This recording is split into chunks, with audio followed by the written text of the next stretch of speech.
Olá pessoal, bom dia, segundo ano enfermagem.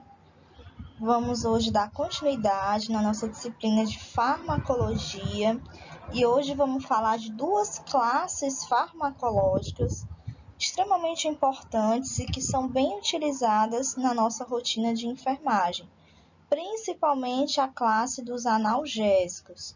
Os analgésicos, eles são uma das classes mais utilizadas, juntamente com os antibióticos, para poder auxiliar nos protocolos médicos, nos protocolos terapêuticos. Então, pessoal, antes da gente falar sobre essa classe importante que são os analgésicos, a gente precisa entender o que é a dor, né? Talvez vocês já devem ter feito essa pergunta. Por que a gente sente dor em algumas situações? Por que isso acontece? Primeiro, eu trouxe aqui um conceito para vocês referente à dor. O que é dor? Dor ela é uma experiência sensorial e emocional desagradável associada à lesão aos tecidos orgânicos, confirmada ou de forma potencial. Então, o que aqui isso significa? Que a dor ela é uma sensação manifestada dentro do nosso organismo. Por quê? Porque o nosso organismo ele vai mostrar que tem algo de errado ali. E esse algo de errado ele é transmitido através do meio de estímulos que são enviados pelos nervos ao nosso cérebro. E aí lá no nosso cérebro, no córtex motor, vai ter uma reação, tá? Então essa reação, pessoal, ela é manifestada por meio dos nossos nervos, informando para a gente que tem algo errado ali naquele local, naquela situação. Por exemplo, uma pessoa está andando de bike, de bicicleta, e de repente ela sofre uma queda e bate o joelho. Provavelmente vai gerar uma pancada, vai gerar um hematoma, dependendo do tipo de trauma. E aí ela vai sentir uma dor, tá? Então essa dor é informando que naquele local, aquele paciente sofreu aquele trauma. Então tem algo de errado ali. Pessoal, a dor, ela pode apresentar sensações em várias áreas do nosso organismo, como a pele, como dor quando a gente está gripado, porque às vezes a gente sente dor no nosso pulmão, dor nas costas, várias sensações de dor, né? Aquela sensação que incomoda, aquela dor de forma pontiaguda, dor de queimação, dor como se fosse agulha. Então, existem várias sensações e cada dor, tá? Existe um tipo diferente de dor. Então, existe também um tratamento específico, tá certo? Então, eu vou mostrar aqui para vocês os tipos mais comuns de dores. Nós temos a dor nociceptiva. O que isso significa? Significa que o nosso tecido, ele sofreu uma lesão, tá? Então, por exemplo, nós temos aí a dor da artrite. A artrite é uma dor nociceptiva. Por quê? Porque afeta também os nossos tecidos, tá? Dor mecânica, que é aquela dor nas costas, né? Recentemente eu até estava com a dor nas costas devido à posição. Dor pós-cirúrgica também é uma dor nociceptiva, ok? E aí temos o segundo tipo de dor, que é a dor inflamatória. Essa dor ela é desencadeada por um processo inflamatório anormal devido a uma resposta do nosso sistema imunológico. E aí nós temos como exemplo, pessoal, nessa categoria, a artrite reumatoide. A artrite é uma dor inflamatória porque vai inflamando, né, os nossos tecidos. Temos também a dor neuropática. Essa dor ela é causada quando o nosso nervo ele sofre uma irritação. Então, nós temos, por exemplo, aí a neuropatia, a dor radicular, a neuralgia do nervo trigêmeo, tá? E aí, pessoal, essa dor neuropática ela é bem comum também em pacientes diabéticos crônicos. Temos também a dor funcional. A dor funcional, ela não tem uma origem específica, mas o paciente ele apresenta quadros de dor, tá? Por exemplo, Síndrome do intestino irritável, né? Fibromialgia, são dores funcionais. E a dor também ela pode ser dividida em duas categorias, que é a dor aguda e a dor crônica, tá? Pessoal, a dor aguda é uma dor que apresenta uma resposta mais imediata. Uma resposta mais imediata a uma determinada doença ou alguma lesão. E geralmente essa dor ela desaparece em um certo período de tempo, né? Um período mais curto, ok? Já a dor crônica é uma dor que dura por mais aí de 3 meses. Ela começa com a dor aguda, porém ela se prolonga e o paciente não obtém a cura. E ele continua sendo incomodado com essa dor. Então, geralmente são dores aí, por exemplo, dores de pacientes com câncer, né? Câncer nos ossos, no fígado. Então, a dor de câncer mais crônica, ela vai ser essa dor mais forte, mais prolongada. Então, pessoal, o que são os analgésicos? Os analgésicos, eles são medicamentos que têm a função de aliviar a dor do paciente, tá? Então, por exemplo, quando o paciente ele sente dor, o que é que vai acontecer? O nosso cérebro ele vai interpretar aquela dor através dos estímulos dolorosos. Porém, os analgésicos eles são medicamentos que podem bloquear os estímulos dolorosos antes que eles cheguem ao nosso cérebro. Ou também ele tem função também de fazer com que mude a interpretação do nosso cérebro em relação aos estímulos dolorosos. Porém, pessoal, só ressaltando aqui que os analgésicos, eles não causam perda da consciência e nem anestesia, tá certo? Então, só para deixar bem claro aqui. E aí, gente, nós temos aqui dois principais medicamentos analgésicos muito utilizados, tá? Que é o ibuprofeno, tá? Ibuprofeno é bem utilizado para contrador, tanto de uso adulto quanto pediátrico. E nós temos a dipirona, que é uma das medicações mais utilizadas nos serviços de saúde.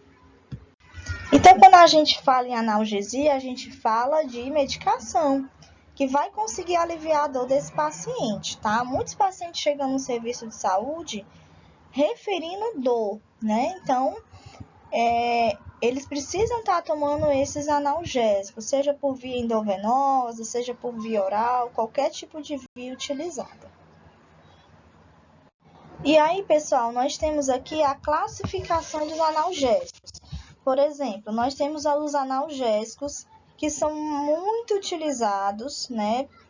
Que são os analgésicos não opioides. Esses analgésicos, eles são a primeira linha do tratamento para dor. Por quê, professora? Porque eles apresentam uma eficácia analgésica ideal, né? Então, ele tem também uma certa segurança quando a gente compara com outras drogas. Então, por exemplo, nós temos aí o paracetamol, dipirona, o ácido acetil salicílico, que é o AS, tá? Todas essas medicações, eles são utilizadas como analgésicos não opioides. Então, eles vão modificar os mecanismos periféricos e centrais envolvidos no desenvolvimento da dor do paciente. Porém, eles são utilizados por um tempo mais curto, tá? A gente não pode estar utilizando aí por tempo prolongado, dependendo da situação do paciente. Em relação, né, à utilização para dores leves e dores moderadas. Então, eu coloquei aqui para vocês como exemplo, como eu já tinha até relatado, o AS, o ácido acetil salicílico, ou também conhecido como aspirina. Pessoal, essa medicação ela vai trazer um alívio de dor, tanto de forma leve a moderada. Como, por exemplo, aqueles pacientes que sentem dor de dente, dor menstrual, dor muscular, dor nas costas, dor de artrite, dor menstrual, dor de cabeça, todos esses tipos de dor ele vai servir, tá certo? Porém, além de ser um analgésico, ele é um antitérmico, porque ele vai também estar atuando no centro da febre. E só uma observação aqui para vocês também, que existem pacientes, né, que são cardíacos, que eles também utilizam o AS para circulação sanguínea, né? Eles utilizam aí para prevenção de infarto, de AVC, doença vascular periférica. Então, o AS ele pode ser utilizado também nesse sentido, tá bom? Então, ele é muito conhecido, tá? Então, o princípio ativo dele aí é o ácido acetilsalicílico, tem um nome comercial de aspirina e ele é tanto analgésico quanto antitérmico, antipirético, né? Porque ele vai combater também a febre. Pessoal, e aí continuando aí, nós temos o ibuprofeno. O ibuprofeno, ele serve até como substituto tanto do paracetamol quanto do ácido acetilsalicílico. Também vai servir para dores leves a dores moderadas.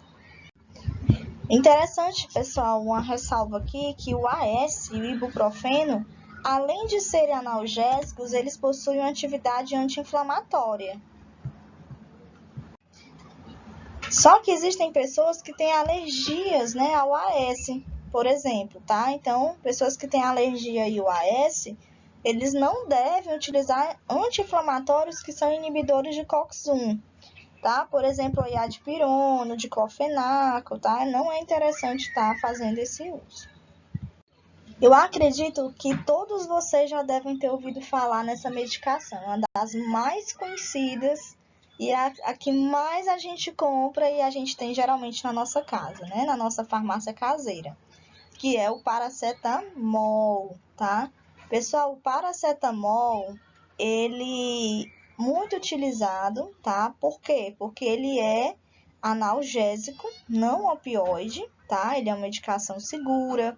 Ele tem propriedade anti-inflamatória, tá? Porém, ele é um pouco mais fraco nessa propriedade anti-inflamatória, tá certo? Porém, ele vai funcionar também.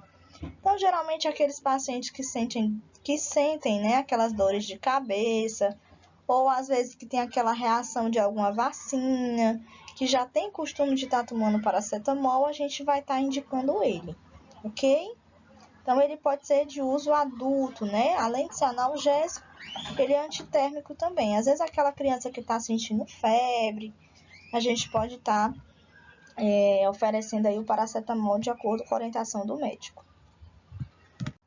E aí, pessoal, nós temos também uma outra classificação, que são os analgésicos opioides. Quando a gente fala de opioide, a gente tem que lembrar que essas drogas opiáceas, né, opioides, são drogas sintéticas, tá? São substâncias derivadas da papoula, tá?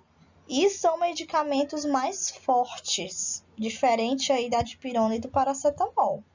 Então, como são analgésicos mais fortes, eles são utilizados principalmente no tratamento da dor mais crônica, aquela dor mais intensa, aquela dor mais forte, que não se trata através da dipirona e nem do paracetamol. E aí, lembrando que é recomendado o uso gradativo da dose aos poucos até que se consiga atingir o efeito desejável, né? A eficácia dessa medicação, tendo muito cuidado com os efeitos colaterais que ela pode estar apresentando.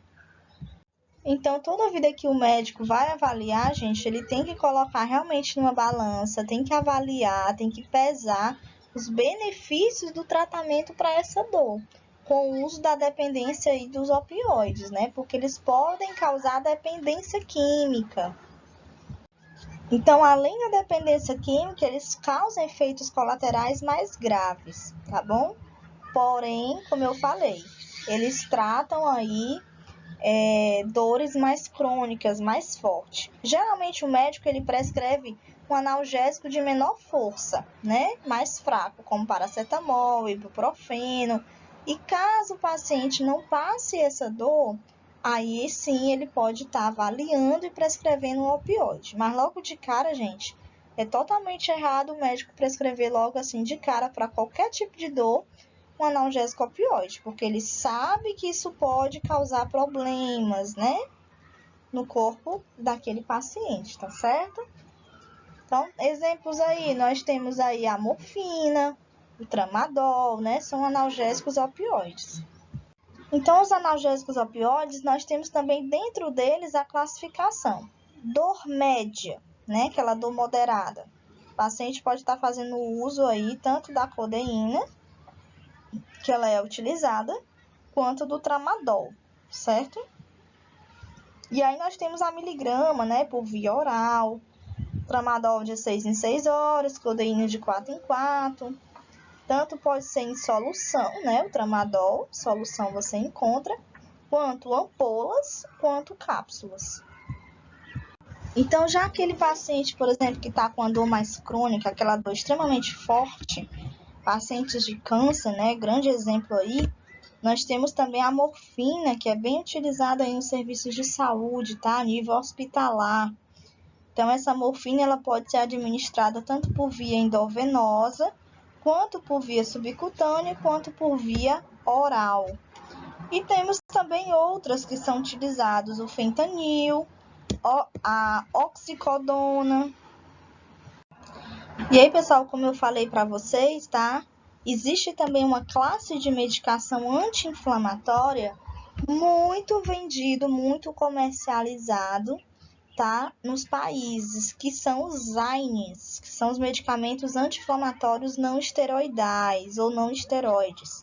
Eles são muito parecidos com o ácido acetil salicílico. Então, eles podem ser utilizados de forma individual ou combinados com outras medicações também, tá? Eles podem estar com essa associação. Lembrando que os AINES, além da propriedade anti-inflamatória, eles podem também ser utilizados como analgésicos, tá? Então, eles vão estar controlando a dor.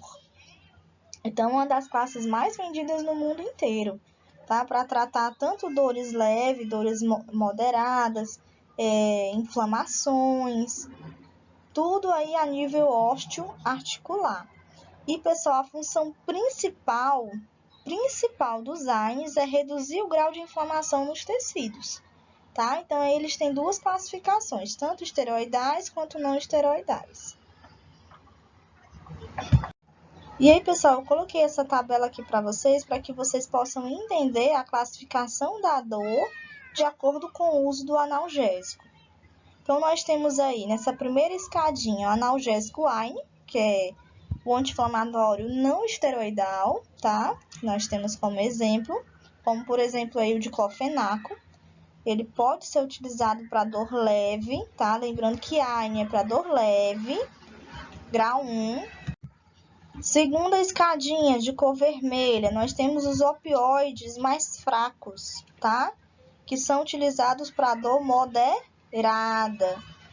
Os opioides fracos, eles podem estar associados também ao analgésico AINE. Então, a gente pode tanto associar os dois aí, certo? Para dor moderada, para eles trabalharem em conjunto. Temos também o terceiro degrau, que é a dor mais intensa, aquela dor bem mais forte, tá? Então, nós podemos estar utilizando os opioides fortes, como, por exemplo, aí a morfina, tá? Morfina mais associado aos analgésicos AINE. E também temos aquela dor relacionada a uma dor refratária, através de procedimentos intervencionistas, tá? Então, essa última classificação pode ser tanto utilizado procedimentos intervencionistas para aliviar a dor, mais os opioides fortes, mais os analgésicos AINES. Então, tudo isso é utilizado aí no tratamento da dor do paciente, mas a primeira coisa que a gente deve fazer é aliviar qual é o tipo de dor dessa pessoa. E aí, pessoal, como eu expliquei para vocês, né? Os AINES são os medicamentos anti-inflamatórios não esteroidais utilizados para tratar dores mais leves, tá? Então, nós temos aí como exemplo que eu coloquei aqui para vocês, o naproxeno, cetoprofeno e aí o flurbiprofeno, tá? Que é o famoso Strepsils. Então, nós temos aí o Flanax.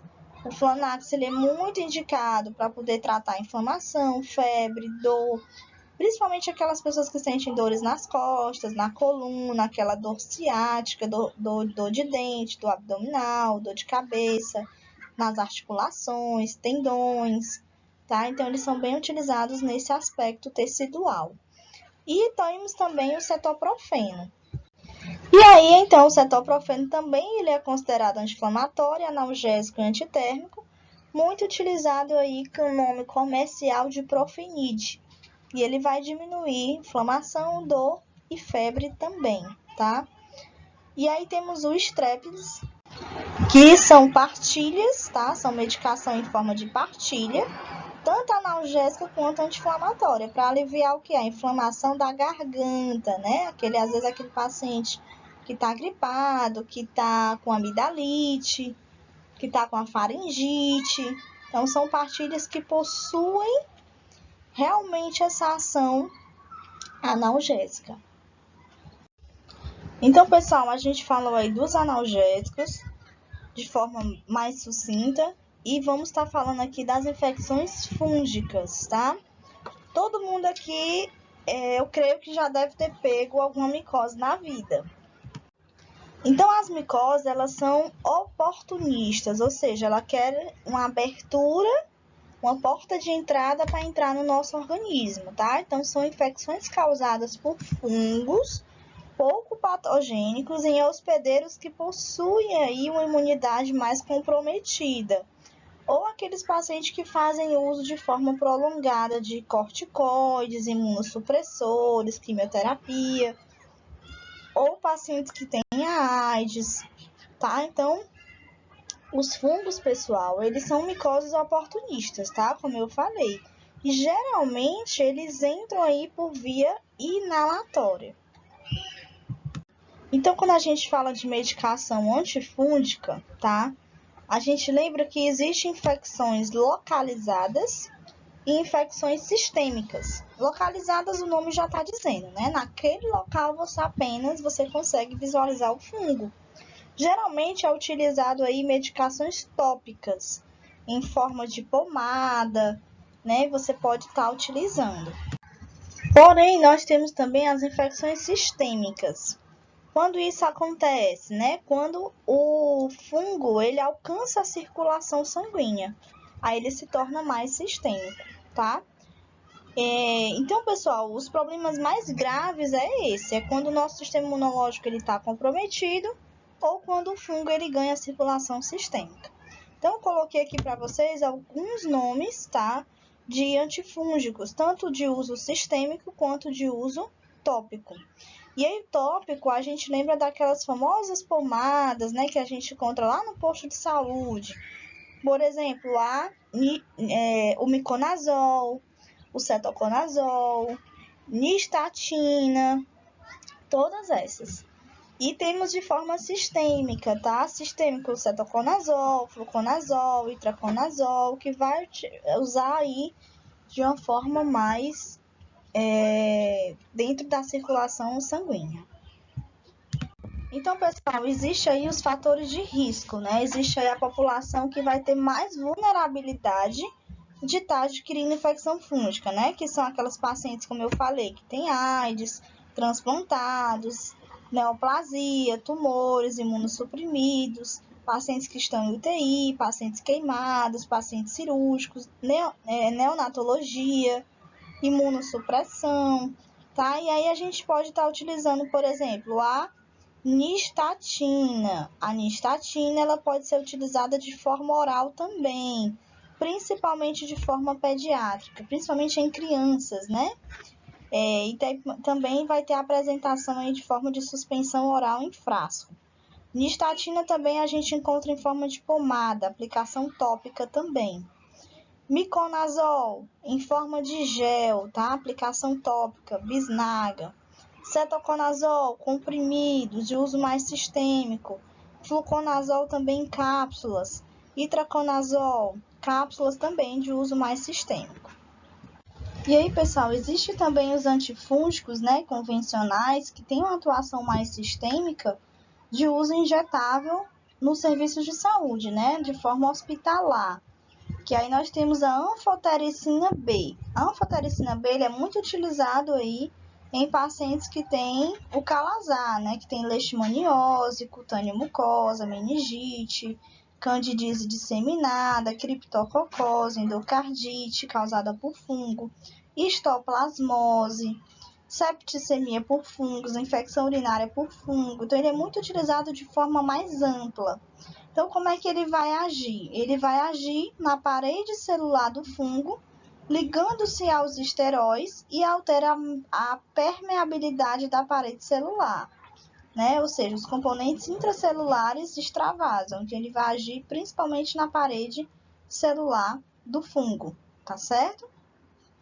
Os efeitos adversos, né? O que pode acontecer? Febre, anorexia, calafrio, náuseas, vômitos, cefaleia, mialgia, taquipneia, hipotensão, 1 a 3 horas após o início da infusão intravenosa. Então, quando for administrar essa medicação, a gente tem que ter muito cuidado, administrar e percebendo se o paciente não vai apresentar os efeitos adversos. E aí, pessoal, nós temos também o itraconazol. O itraconazol ele tem um espectro de ação maior do que o cetoconazol e maior do que o fluconazol. Por quê? Porque ele consegue ser ativo contra as cepas da Cândida resistente, Cândida albicans, né? Que aí é o fungo, tá? Contra outra classe de fungo, que é o Aspergillus, né? E o Sporotrix. Pode ser utilizado também, tá? Lembrando que aqueles pacientes que têm recorrência da doença histoplasmose, principalmente quando tem a imunidade mais baixa, ele é uma prática, tá? Ele pode ser utilizado porque ele é menos tóxico do que a anfotericina B. Porque lembra que eu falei que a anfotericina B ela é injetável, porém, ela pode apresentar os efeitos adversos no paciente, então ela não pode ser utilizada de forma contínua. E geralmente ele é bem tolerado, o itraconazol, né? Os efeitos aí relatados é em torno de 5 a 8%. E também tem a função de ser bem distribuído na maioria dos tecidos, inclusive em tecido ósseo e tecido adiposo, via oral, via endovenosa. Temos também o cetoconazol, né? Cetoconazol, eu coloquei até essa figura para vocês verem aí, né? Ó, na embalagem tem escrito trata caspa, tá? Então, ele é considerado um fungistático. O que é isso, professora? Fungistático, ele vai impedir ou dificultar o desenvolvimento do fungo. Então, o fungo está se reproduzindo, o uso do cetoconazol vai impedir esse desenvolvimento. Muito conhecido como Nizoral, que é o nome comercial.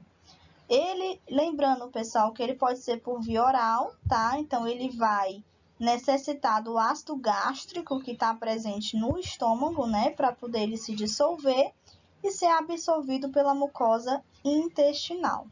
São fármacos que aumentam o pH gástrico, como antiácidos, e os que interferem na secreção ácida, tá certo? E aí, gente, não penetra no líquido céfalo-raquidiano. Muito bom, né? Porque ele sofre biotransformação hepática e excreção biliar. Lembrando que ele é teratogênico, ele causa problemas no bebê.